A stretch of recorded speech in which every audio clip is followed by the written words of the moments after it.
Pronto. Graça e paz, meu querido sacerdote, grupo sacerdote da Igreja Internacional Torre Forte, em São Paulo. Fico muito feliz, né, por ter nosso irmão, o irmão Carlos, tem contato comigo, né, para poder compartilhar essa palavra. Tá? Foi interessante, eu vi agora esse vídeo, é o recado do irmão. Glória a Deus. Josué, capítulo 1, versículo 8. Não se aparte da tua boca o livro desta lei, antes medita nele dia e noite, para que tenhas cuidado de fazer conforme tudo quanto nele está escrito. Porque enquanto fará prosperar o teu caminho, então prudentemente te conduzirá. Glória a Deus.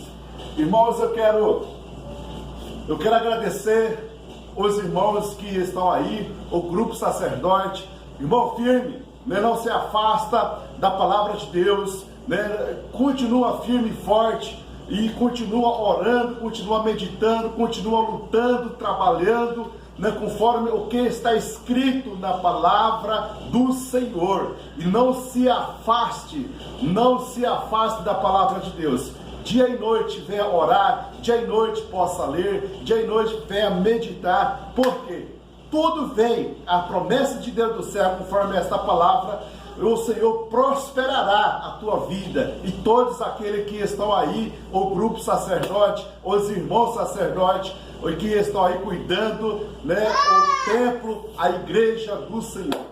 Irmão, Deus abençoe a todos, em nome de Jesus Cristo. Estamos aqui também no Mato Grosso, né, lutando para firmar, para continuar cada vez mais firme com essa obra em campo.